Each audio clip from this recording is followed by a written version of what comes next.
조간 브리핑.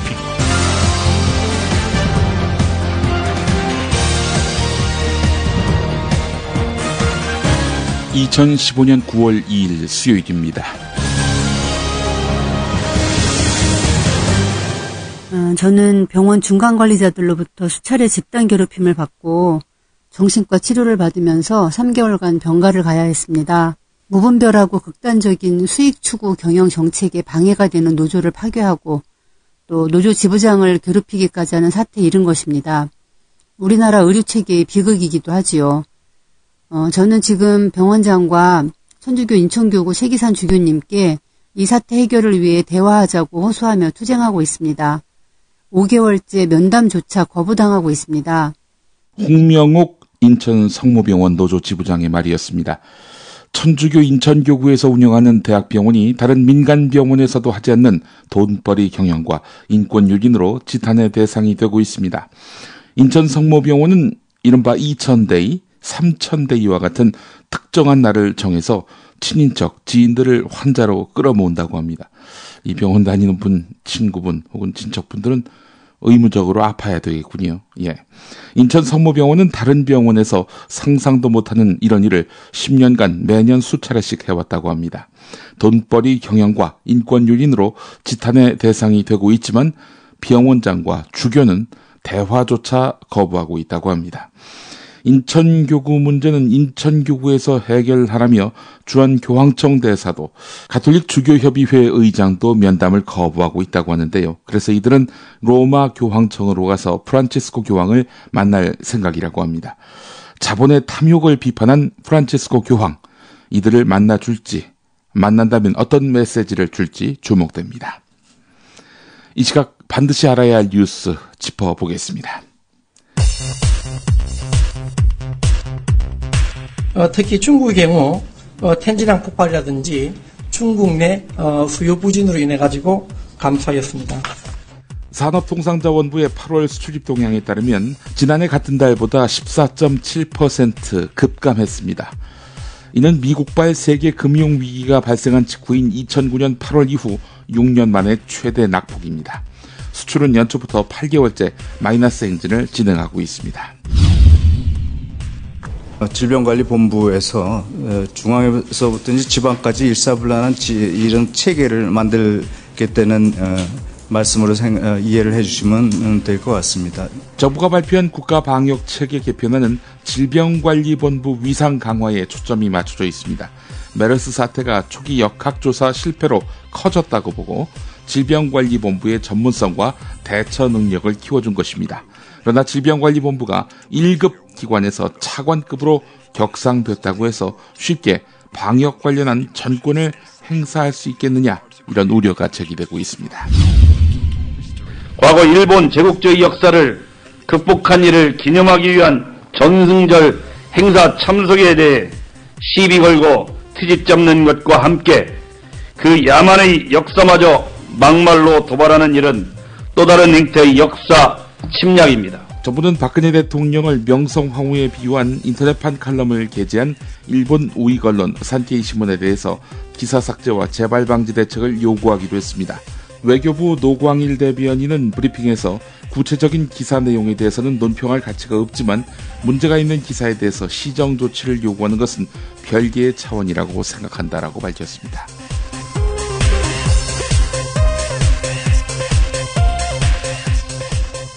김용민의 조간 브리핑, 이담채 김치, 컴백홈 대리운전, 산양 산삼 막걸리, 연지연 곰탕, 선대인 경제연구소가 함께하고 있습니다.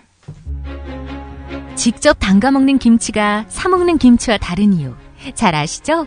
내 눈으로, 내 손으로 골라야죠. 우리 걸로요.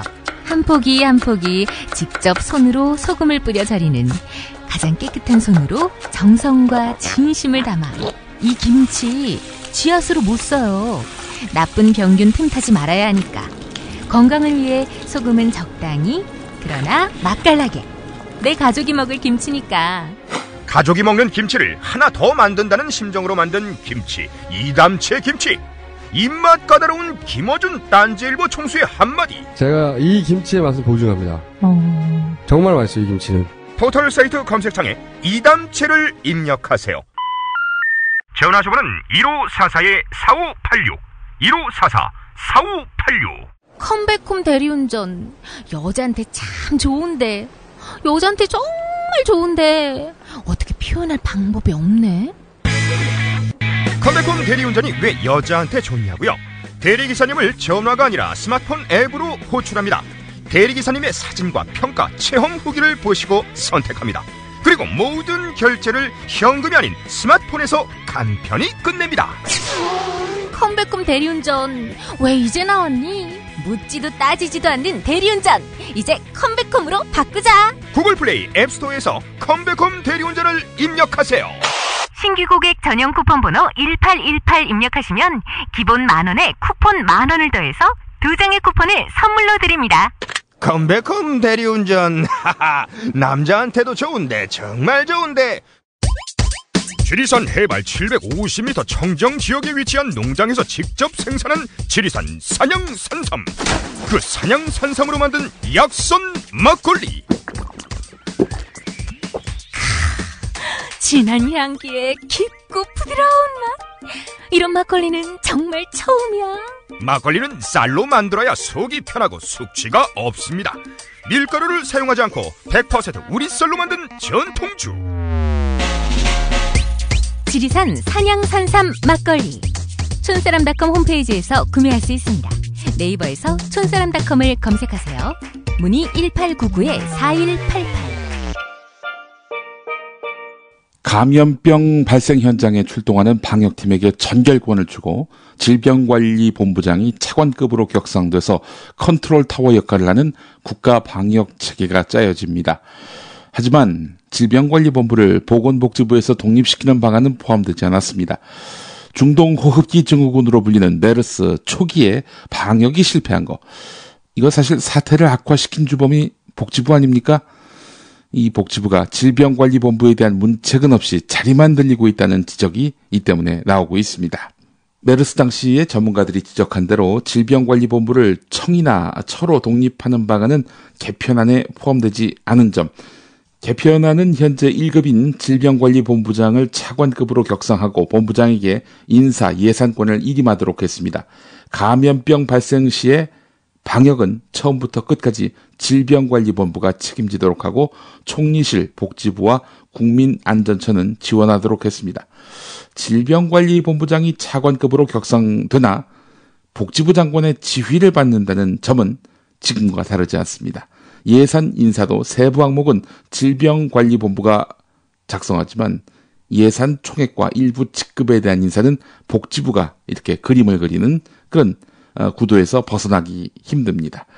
권준욱 복지부 공공보건정책관은 장관 이하의 복지부 전체 직원이 질병관리본부 강화에 동의하고 있다면서 정책 집행자의 의지가 있기 때문에 사실상 독립하는 형태다, 이렇게 말했습니다.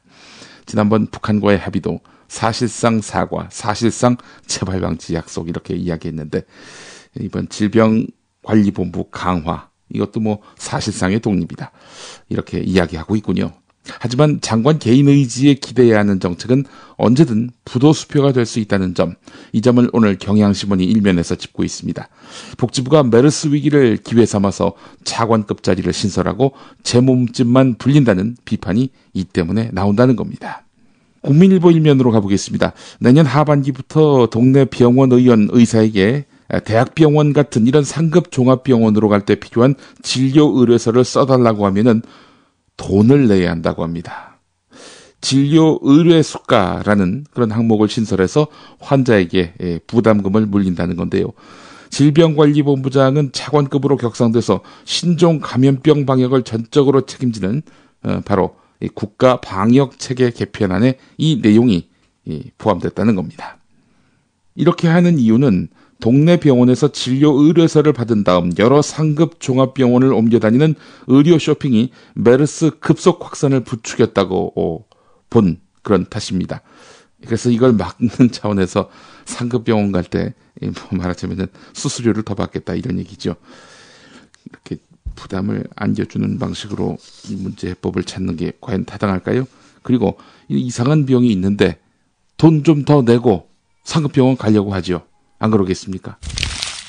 서울신문 일면 기사 보겠습니다. 서울신문뿐만 아니라 거의 모든 신문이 일면에서 다룬 기사입니다. 위험징후로 읽힐 만한 수출 곤두박질 지표입니다. 올 들어 8개월째 감소세를 보이던 수출액 규모, 이게 4년 만에 처음으로 400억 달러 선이 붕괴가 된 겁니다. 정부의 잇따른 수출 대책 발표에도 불구하고 수출 부진이 계속되면서 5년 연속 교역 1조 달러 달성에도 적신호가 켜졌습니다. 관련해서 한겨레 사설을 보겠습니다. 이거 수출 아니면 먹고 살 길이 없는 우리 경제 구조를 본다면은 매우 걱정스러운 일이면 두말할 나위가 없습니다. 상당 기간 계속된 추세이고 세계 교역의 부진으로 다른 나라들도 우리와 별다르지 않은 상황이긴 하지만은 감소세가 예사롭지 않은 것입니다. 엎친 데 덮친 격으로 내수도 여전히 지지부진합니다. 메르스 사태가 잠잠해지면서 소비 등이 일부 개선 조짐을 보이고 있지만 활기와는 거리가 멉니다. 재고율이 7월에 오른 반면에 공장 가동률은 떨어진 것 따위가 이를 말해주는데요. 정부가 올해 전망한 3.1% 성장은 사실상 물 건너갔다고 봐야 할 것 같습니다. 추가 경정 예산이 집행되고 개별 소비세가 인하되더라도 이런 흐름을 되돌리기는 버거워 보인다. 이게 바로 한겨레의 진단입니다. 국내외 여건으로 밀어서 우리 경제의 어려움의 연속은 계속될 것 같은데요. 창의적인 대응이 필요하다고 본다. 수출에 도움이 될 수 있는 정책을 개발하는 한편 내수 진작에도 관심을 더 기울여야 한다. 이러려면은 노동자들 월급이 좀 올라야 되겠죠. 이 부자들 마음껏 소비하시라, 이렇게 부자들을 위한 감세 정책 그만하고 노동자들의 실질 임금을 올리는 방향으로 해법을 찾아야 내수가 살 것이다. 이거 사실 전문가 아닌 저조차도 할 수 있는 이야기인데 실현된 적이 한 번도 없는 것 같습니다. 우리 경제 전반적인 적신호가 켜졌다는 소식 전해드렸습니다. 설악산 케이블카 얘기를 한번 해보겠습니다. 강원도 양양군이 추진하고 있는 설악산 케이블카 사업의 인허가 여부를 좌우할 수 있는 정부 부처들이 양양군까지 참여한 특별 TF를 구성해서 설악산 케이블카 사업을 계획 수립 단계에서부터 적극 지원해 온 것으로 드러났습니다. 문화체육관광부가 국회 환경노동위원회 소속 심상정 정의당 의원에게 제출한 친환경 케이블카 확충 TF 회의록을 보면 기획재정부, 환경부, 문화체육관광부, 안전행정부, 국토교통부 등 케이블카 사업 관련 정부 부처가 지난해 9월 11일 양양군과 함께 올해 초까지 모두 5차례 회의를 열어서 설악산 케이블카 사업이 일정대로 추진될 수 있도록 협의해 왔습니다. TF회의에서 환경부는 양양군이 제출할 케이블카 사업 계획이 환경부의 검토 기준에 맞게 작성되도록 자문하고, 문화재청은 케이블카 공사에 필요한 문화재 현상 변경 허가 절차가 시작되기 전에 문화재위원회 자문을 지원하는 방안이 결정됐습니다. TF반에서도 올해부터 지리산 국립공원에서도 케이블카 시범 사업을 순조롭게 추진할 방안도 논의한 것으로 드러났습니다. 이 참 기가 막히죠? 정부와 사업자가 함께 TF를 구성해서 정부가 사업을 컨설팅하고 평가와 심의까지 하는, 이건 독재 국가에서나 가능한 일 아니냐라는 그런 지적이 나오고 있습니다. 케이블카 심의해야 할 부처들이 도리어 TF에 참여해서 도왔다는 그런 기가 막힌 내용들, 오늘 한겨레를 비롯한 여러 언론들이 다루고 있습니다. 자, 그런데 말이죠. 이 기사 여러분 읽어보신 적이 있나요? 박정희 전 대통령이 유신 선포를 얼마 안 남긴 1971년에 사위인 한병기 씨에게 외설하게 정상이라 할 수 있는 권금성으로 왕복하는 케이블카를 내주고 독점 운영하게 했습니다. 한병기 씨는 박정희 전 대통령의 첫 번째 부인 고 김호남 씨 사이에서 낳은 박재옥 씨 남편입니다. 박정희 전 대통령은 육군 사단장 시절에 전속 부관으로서 이 한병기 씨를 만나기도 했습니다. 이미 1965년에 천연기념물로 지정됐고 70년에는 국립공원이 됐기 때문에 이 케이블카 사업이 승인된 것은 명백한 특혜였습니다. 게다가 사위에게 넘겨줬으니 말입니다. 현재 설악산 내 유일한 케이블카인 권금성 케이블카는 45년이나 독점 운영돼 왔고 매년 수십억의 순이익을 거두고 있습니다. 지금도 이 케이블카 회사는 한병기 씨의 두 아들이자 박근혜 대통령의 조카인 한태현, 한태준 씨가 주식의 88%를 소유하고 있고 나머지 10%가량의 주식도 설악 케이블카의 자기 주식 형태인 말 그대로 가족 회사인 겁니다. 이런 가운데 박근혜 대통령이 지난해 8월과 10월에 내설하게도 케이블카를 조속히 추진해야 한다 이런 입장을 밝혔죠. 이 입장을 밝힌 이후로 정부 부처가 심지어 심의를 해야 할 승인을 해줘야 할 부처까지 나서서 설악산 케이블카 어떻게 하면 잘 만들까 이 고민을 했다는 겁니다. 경향신문 일면 또 보겠습니다. 정부가 설악산 케이블카를 승인하기 전부터 지리산 케이블카 설치도 기정사실화하고 추진해온 것으로 드러났습니다. 이 역시 심상정 의원이 들춰낸 내용인데요. 정부가 설악산 케이블카 사업한 그 다음에 검토하겠다던 지리산 케이블카도 지난해 이미 설치 여부를 확정한 사실이 드러났다. 이렇게 밝힌 겁니다. 정부 TF의 지난해 12월 10일 3차 회의록에는 내년 그러니까 2015년부터 시범사업지역 괄호 열고 설악산, 지리산 괄호 닫고 친환경 케이블카 설치 추진을 잘 설계해서 문제없이 추진되도록 하는 것이 가장 중요함. 이런 판단과 함께 지리산 케이블카 설치와 관련해서 해당 지자체를 TF회의에 참석시켜서 케이블카 추진 현황에 대한 의견 청취를 할 필요가 있다. 이런 내용이 포함되어 있었다고 합니다. 설악산 케이블카 설치 국면에서 최문순 강원도지사의 행보를 두고 논란이 많습니다. 새정치민주연합 소속이고 평창 동계올림픽 추진 과정에서 무리한 개발 정책으로 빈축을 산 바 있는 최문순 강원지사 아닙니까? 자, 이번엔 또 열병합발전소 무더기 추진 논란에 휘말려 있습니다. 한겨레 10이면 이게 충청 강원판에 실린 내용인데요. 발전소 건립 허가권을 가진 최문순 강원도지사가 원주와 강릉, 평창 등 도내 10곳에 고형연료 열병합 발전소 건립을 추진하고 있어서 논란이 되고 있습니다. 이 전국 곳곳에서 열병합 발전소 건립을 두고 갈등이 빚어지고 있죠. 광역지방자치단체가 유해성 논란이 일고 있는 고형연료 열병합 발전소를 무더기로 추진하려고 하는 거, 이거 당연히 논란이 될 수밖에 없습니다. 주민들의 반발 움직임이 거세지고 있는데요. 이런 가운데 열병합 발전소 건립 입지로 유력하게 거론되고 있는 원주 지역의 주민들은 환경 유해성이 검증되지도 않은 신기술을 앞세워서 주민 동의도 없이 발전소 건립을 추진하려 한다라면서 강력하게 반발하고 있습니다.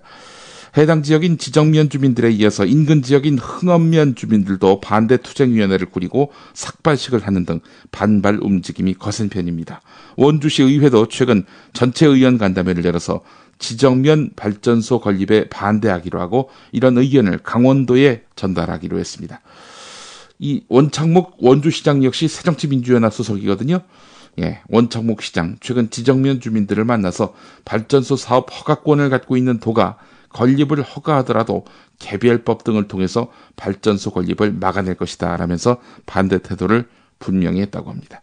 신기술이어서 환경오염이 적다. 이런 주장을 지금 도에서는 펼치고 있다고 하는데 그렇게 먹히지는 않는 분위기입니다. 일단 최문순 지사는 주민들을 만나 설득해보고 주민들이 계속 반대한다면은 추진하지 않겠다 이렇게 말했다고 하는군요. 검찰이 새정치민주연합 문희상 의원을 도마 위에 올렸네요. 조양호 한진그룹 회장이 2004년 서울 경복고등학교 선배인 문희상 의원 부탁으로 문희상 의원의 처남을 미국 회사의 컨설턴트로 취업시켰다는 의혹을 받고 있는 것입니다. 자, 그런데 문희상 의원의 처남은 이 회사에서 근무도 하지 않으면서 2012년까지 74만 7천 달러, 약 8억 원의 급여를 챙긴 것으로 알려졌습니다.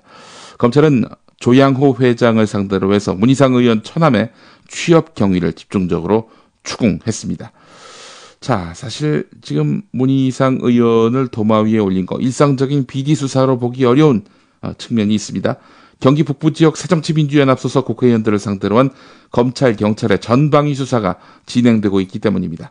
야당에서는 내년 총선을 대비한 기획수사 아니냐 이런 얘기가 나오고 있는데요. 문희상 의원의 권유로 2004년에 열린우리당에 입당해서 경기도 남양주 을에서 내리 3선을 한 박기춘 의원 같은 경우 지난달 18일 3억여 원의 불법 자금을 수수한 혐의로 구속됐죠. 최근에는 경찰청 특수수사과가 경기 북부 지역의 한 자치단체장과 해당 지역구 야당 국회의원의 뇌물수수 그리고 정치자금법 위반 혐의를 내사하고 있다는 소문이 퍼지고 있습니다. 공교롭게도 지역구에 있는 대기업에 딸의 취업 청탁을 했다가 구설수에 오른 윤우덕 의원 역시 새정치민주연합 소속이죠. 역시 경기 북부 지역의 정치 기반을 두고 있습니다. 정치권과 법조계에서는 검경 수사가 특정 지역의 비위 첩보에 과도하게 집중된 배경을 놓고 의문을 키우고 있는데요. 사정당국의 한 관계자는 청와대 민정수석실 행정관으로 근무 중인 새누리당 의원 보좌관과 의정부 지역 검찰청 수사관 출신 등이 범죄 첩보 생산에 기여한 바가 큰 것으로 알고 있다. 이렇게 말했다고 합니다. 그러면 또 이런 얘기 나오겠죠. 새누리당 소속의 이서구 남양주 시장에 대한 수사는 그럼 뭐냐? 자, 그런데 이서구 시장은 지난해 6.4 지방선거 때 새누리당 후보로 당선되긴 했지만 일부 친박계 의원이 맞득치 않아 한다. 이런 소문이 정가에 파다했다는 겁니다. 경향신문 칼럼 하나 짚고 가겠습니다. 손재민 워싱턴 특파원 칼럼인데요. 노동개혁을 한다고요? 이런 제목입니다. 지난달 27일 미국 노동관계위원회가 하청 비정규직 노동자들의 본사를 상대로 한 단체 교섭권 인정 결정을 받았지요. 이 소식을 전해드렸는데요. 그 중요성에 비해서 국내의 다른 매체들에서 비중 있게 다뤄지지 않은 감이 있다. 이렇게 손재민 특파원은 지적하고 있습니다. 예, 저는 조간 브리핑에서 아주 비중 있게 다룬 바 있습니다. 손재민 특파원은 미국 노동관계위원회의 이번 결정은 정규직 노조가 비정규직과 연대해서 노동시장의 유연성 확대와 반대 방향으로 가고 있는 미국 분위기를 보여준다는 겁니다. 지금 박근혜 정부가 추진하고 있는 노동개혁, 한마디로 개혁의 대상이 돼야 할 재벌은 배제된 채 오로지 노동자들만을 상대로 개혁을 하겠다. 이런 박근혜 정부의 기조와 정반대로 가고 있다는 것입니다. 네, 김용민의 조간 브리핑 함께하고 계십니다. 뉴스의 재구성 듣고 오겠습니다.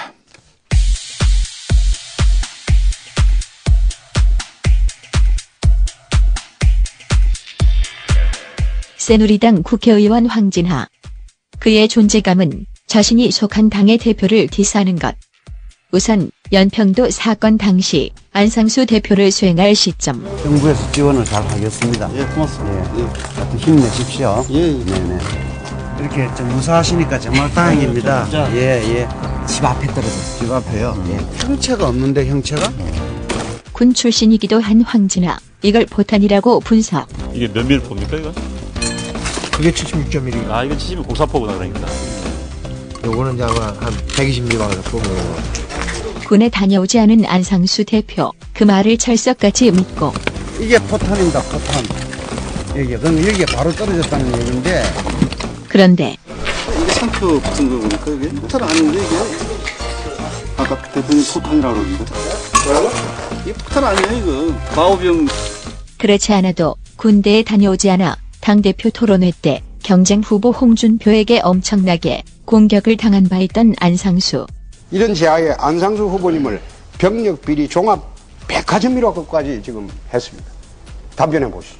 제가 기피했다는 거는 그 서류에 기피라고 쓰여져 있으니까 기피로 보는데 고의적인 기피의 경우에만 우리가 처벌하는 것이지 정말 영장을 받지 못해서 했을 경우 그런 기피는 그런 기피를 안 봅니다. 그런데 제대로 갔는데 무슨 12년 기피했다고 어제 그렇게 허위사실을 막 저 텔레비에 대고 그렇게 이야기를 하겠습니다. 지금 좀 말씀을 좀 삼가해 주시기 바랍니다. 그리고 그 언론도 말이죠. 지금 말은 못하게. 그런데 그 언론도 지금 제대로 알지도 못하고 지금 제대로 얘기한 거 아닙니까? 알지 못한 게 아니라 지명수배까지 됐어요. 71년도 병력기밀로 지명수배 돼가지고 행방불명 돼가지고 공소근무 된 게 이게 공소시효가 지나서 공소근무 된 거 아닙니까? 지명수배까지 됐잖아요. 네, 시간 다 됐습니다. 그래. 왜 자꾸 거짓말합니까? 아니 참다. 시간 다 됐고요. 정보껏 거짓말해야지. 저는 제 마음속에 노무현을 이 나라 대통령으로 인정하지 않고 있습니다. 문재인의 우리가 노무현과 똑같은 생각을 하고 있는데 이런 사람이 대한민국의 대통령이 되어도 되겠습니까, 여러분? 거친 말로써 상대방을 압도하는 것이 때론 독재자의 모습을 연상케 하는 김무성 현 대표. 4월 7일 날 발생한 살인사건인데 왜 이걸 시시하고 덮으려고 그랬어? 이런 엄청난 사건이 벌어진데 왜 문책인 범죄가 이것밖에 안 됩니까? 내 치가 떨려가지고 말이 제대로 안 나와요. 그런 것도 모르고 무슨 보고하러 와? 내가 아는 걸 왜 당신이 몰라? 이런 김무성의 봄새 때문일까? 황진하는 그를 김무성 대표가 아니라 김일성 대표라고 하는데 어제 오후에 김일성 대표님을 모시고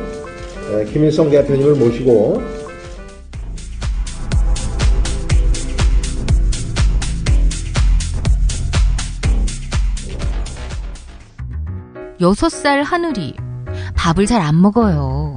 엄마, 나 이거 맛이 없어요. 그만 먹을래요. 엄마의 걱정은 점점 더해가는데요. 그런데 이때 택배입니다. 연지연 곰탕이 배달됐어요. 직접 도끼로 팬 장작불 위에 와규를 한가득 넣은 가마솥에서 24시간 끓인 진국. 연지연 곰탕이 하늘이 입에 들어가는 순간 맛있다. 엄마 한 그릇 더 주세요. 하늘이의 밥도둑 연지연 곰탕. 조미료 같은 첨가물이 전혀 들어가지 않아 엄마의 기쁨은 더하답니다. 연지연 곰탕은 강화군에서 김포시 방향으로 강화대교 건너자마자 있습니다. 포장 판매는 한 팩 800g에 7,000원, 7팩 이상 무료 배송합니다. 주문 전화는 010-7252-1114, 010-7252-1114. 많은 분들의 정성으로 무럭무럭 성장해온 선대인경제연구소가 출범 3년을 맞았습니다. 기존 보고서에 이어 슈퍼차이나 리포트도 새롭게 런칭합니다. 그 기념으로 경제의 큰 그림에서 찾는 기회 특집보고서와 5대 경제 이슈 정리, 긴급 특강 등 푸짐한 혜택을 드립니다. 9월 15일까지 선대인 경제연구소 연간 구독 회원이 되시거나 구독을 연장하시는 회원에게 알차고 다양한 혜택을 드립니다. 9월 15일까지이고요. 문의 전화는 070-7584-2050.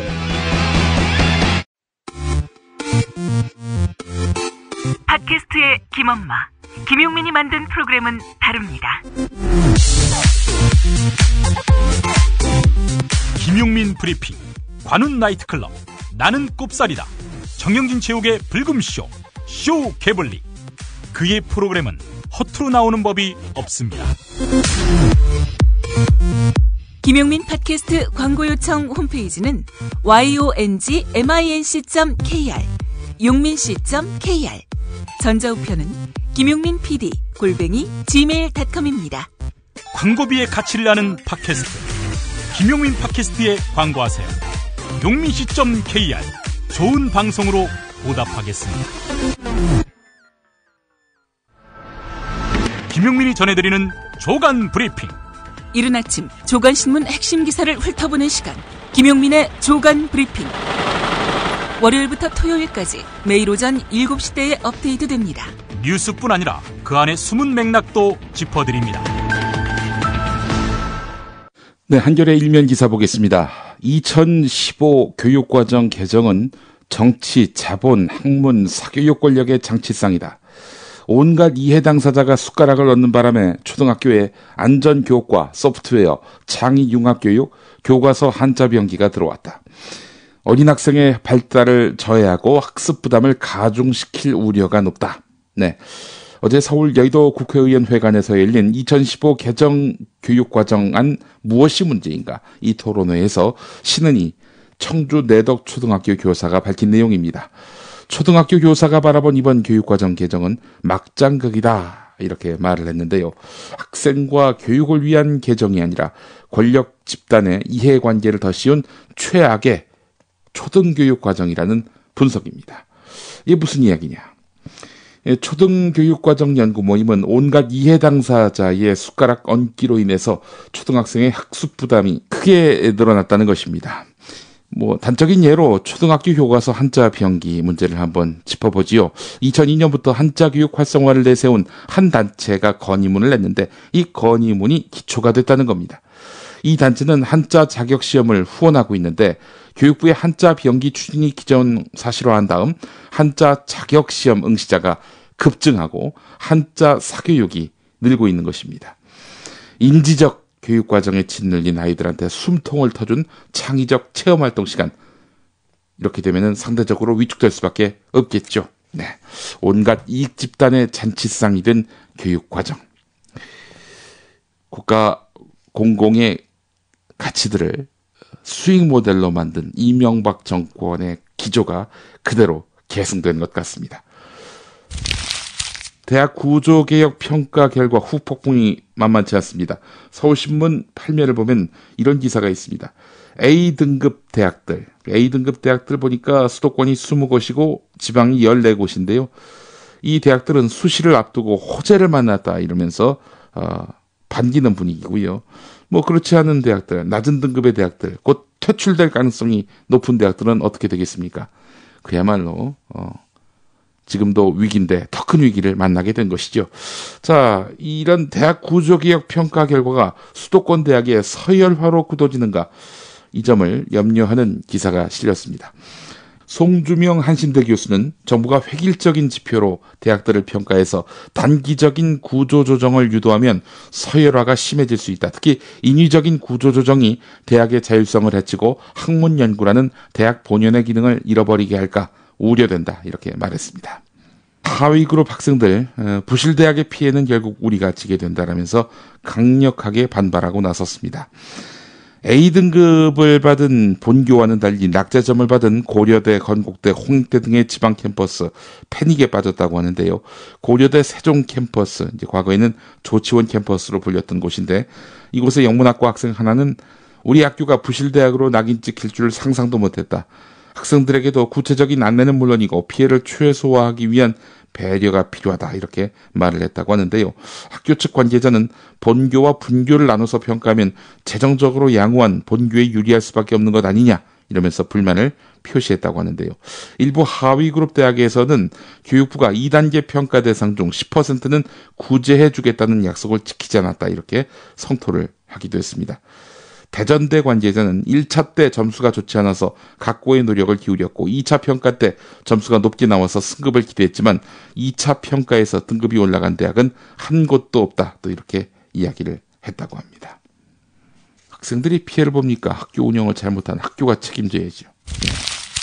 한국일보 14면 가보겠습니다. 케이블 TV 업계가 KBS, MBC, SBS 같은 지상파 방송들의 재전송료 인상 요구에 지상파 방송 수신 비용을 따로 받는 방안을 검토하기로 했습니다. 즉 케이블 TV 기본 채널에서 지상파 방송 3사 채널을 빼버리고 이를 보기 원하는 사람들에게 별도 요금을 제공하겠다는 겁니다. 말도 안 되는 얘기 아닙니까? 여러분, KBS, MBC, SBS는 지상파 방송입니다. 지상파 방송은 뭐냐? 안테나만 달면 공짜로 볼 수 있는 방송입니다. 무료 방송인 거예요. 자, 그런데 케이블 TV 가입자는 이 KBS, MBC, SBS를 보려면 따로 돈을 내야 한다 이런 얘기입니다. 자, 일단 내일 재판이 하나 있습니다. 재판은 뭐냐면은 KBS, MBC, SBS가 케이블 TV 업계에다가 야 우리 방송 틀 거면 돈 내라 이러고 있는 거거든요. 이와 관련해서 케이블 TV 업계는 우리 돈 못 낸다 이러고 있는 상태고요. 자, 내일 재판 결과 어떻게 나오느냐. 만약에 케이블 TV가 지고 지상파가 이기면은 케이블 TV 사업자들이 가입자들에게 지상파 방송 보시려면 돈 내셔야 되는데 더 이렇게 나올 가능성이 높다는 겁니다. 조선일보 12면 보겠습니다. 16대 국회 때부터 매번 발의되고 있는 휴대전화 감청 허용 법안이 임기 만료로 폐기되거나 제대로 논의되지 않은 채 표류하고 있다는 겁니다. 자, 휴대전화 감청법이 표류되는 바람에 간첩 수사에 구멍이 생겼다 이런 얘기입니다. 통신사가 감청 설비를 의무화하는 그런 법안이 바로 휴대전화 감청법이지요.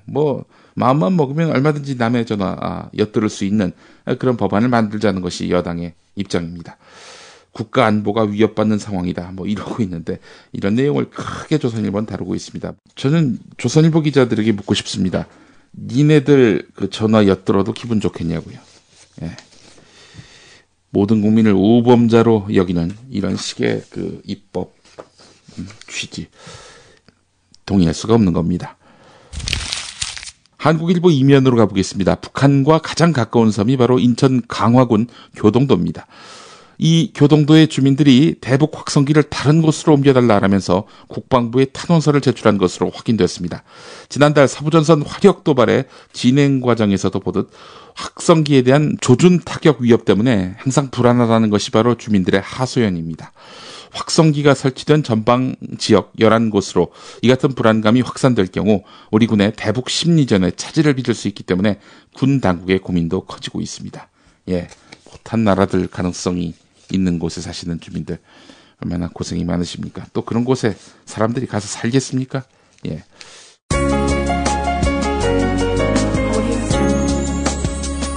오늘의 날씨. 오늘은 서울, 경기도를 시작으로 해서 전국에서 비가 내리다가 밤부터 점차 그칠 것으로 보입니다. 예상 강수량은 제주도와 동해안을 제외한 전국에서 5에서 30mm입니다. 기상청은 오늘 내륙에 돌풍과 함께 천둥 번개가 치는 곳이 있겠으니 시설물 관리와 안전사고에 유의할 것을 당부했습니다. 낮 예상 최고 기온은 서울 27도, 부산 27도, 광주 29도, 대구 26도 등입니다. 한겨레 곽병찬 대기자의 현장 칼럼 창 일부 내용을 소개해드리면서 오늘 조간 브리핑 마무리하겠습니다. 이 정부는 국가 안보의 문제를 스스로 해결할 수 없음을 고스란히 드러냈다.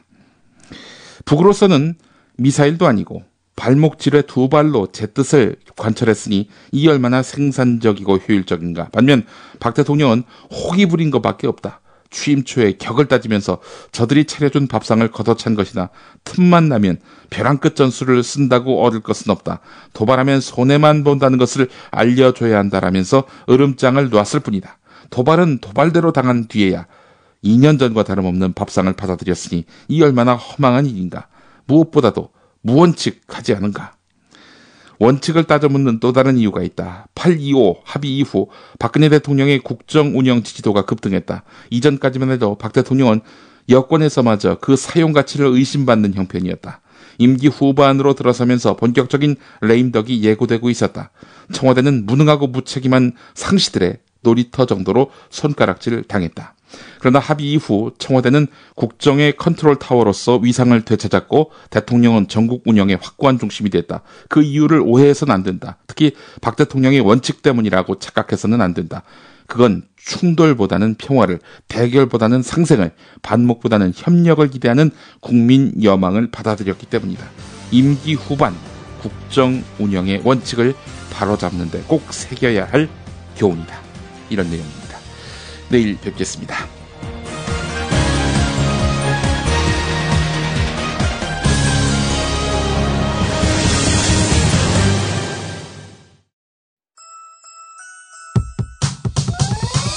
이번 방송 괜찮았나요?